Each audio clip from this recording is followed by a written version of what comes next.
Hello, I'm Justin Razoo. I'm here to talk about racism in America in my room during quarantine from this coronavirus. We have Mother Mary here to protect us. Let's get started. Racism in America.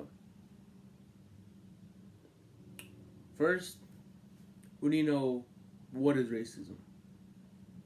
Basically, racism is an act of prejudice, discrimination, or antagonism against someone of a different race based on the belief that one's own race is superior. Basically, you think you're better than a whole other race, which which is not right. Simply put it that way, it's not right. And some statistics on racism in America: about 60% of Americans think that racism in U.S. is not doing very well. It's poor. More than 4 in 10 say that the country hasn't made enough progress towards racial equality. 40% of the United States population says that the country isn't doing too much to make race relations better. And a majority of adults, 56% to be exact, says that being black hurts people's ability to get ahead at least a little bit. And 51% say the same thing about being Hispanic. So that just this change in the color of skin can affect the way you live your life. You can't get a job properly if you're a different skin color. If you're a little on the darker side, it's hard to get a job. People make assumptions based off the color of your skin. And some trends in racism.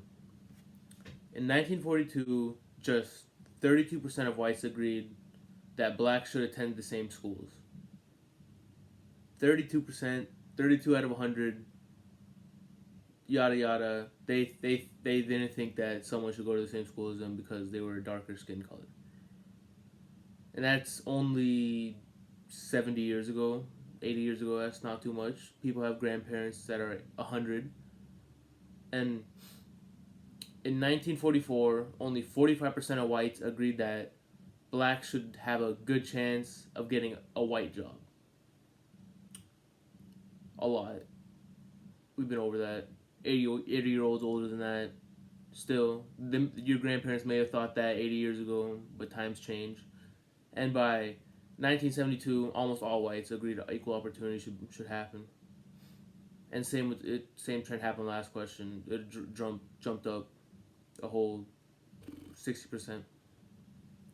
And in 1958, only 30% of whites said that they would vote for a black candidate for president. Just because of skin color, can't be president. Let's see, we had Obama a couple years back. Times change. Stuff happens. Skin color doesn't affect stuff. And slavery of African Americans. This was just, 200 years ago? People don't have grandparents 200 years old, though. As we all know, United States had a big history in slavery.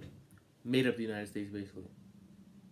If without slavery, I don't know. I'm not saying it was a good thing, but it helped shape the nation. It was started in the 17th century, got popular in the 1800s.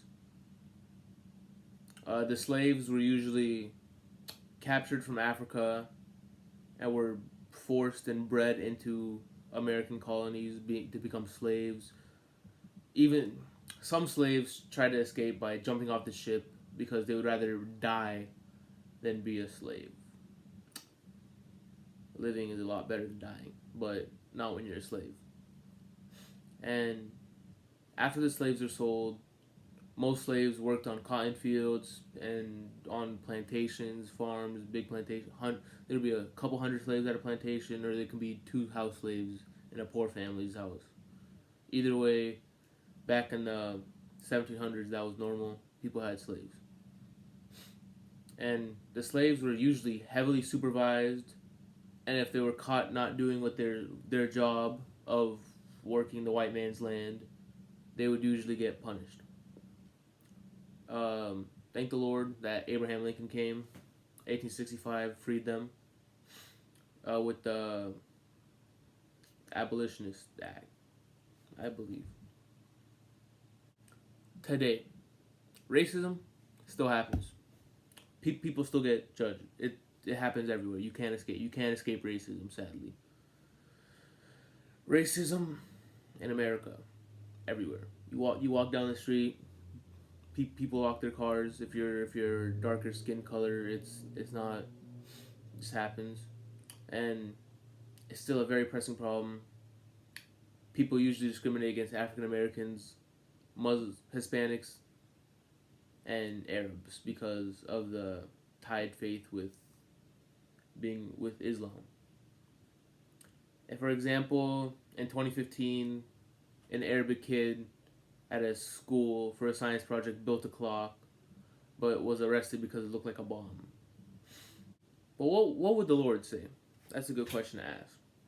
In 1 Samuel 16:7, the Lord said to Samuel, "Do not consider his appearance or his height, for I have rejected him."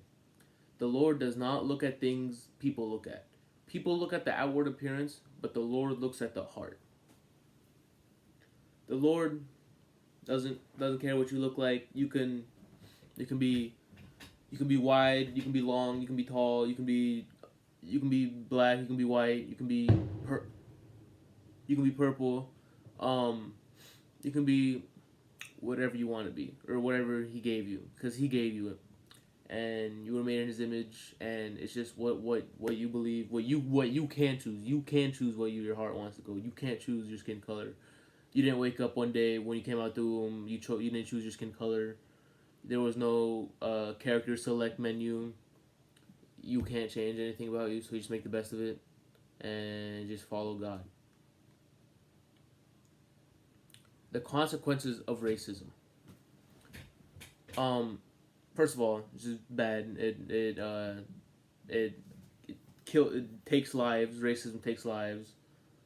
Um, it racism it creates toxicity in the minds of children, and if you're racist, you will ultimately be judged by God, from 1 Samuel 6:17. Well, just don't do it.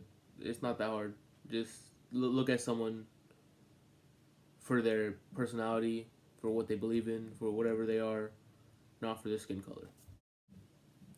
Genesis 1:26 says, "And God said, let us make man in our image, after our likeness, and let them have domain over the fish of the sea, and over the fowl in the air, and over the cattle, and all over the earth, and all over everything creeping that creepeth upon earth." Exodus 22:21 says, "Do not mistreat or oppress a foreigner, for you were once foreigners in Egypt." And what you can do is you can encourage people that have been affected. You see people being discriminated, you walk up to them, you make them know they're worthful. You make them know that they're not a skin color. You make them know that it depends who they are as a person, not what they are as a race. And yeah, take a stand for yourself or that person. Make sure they feel welcome. And don't be racist.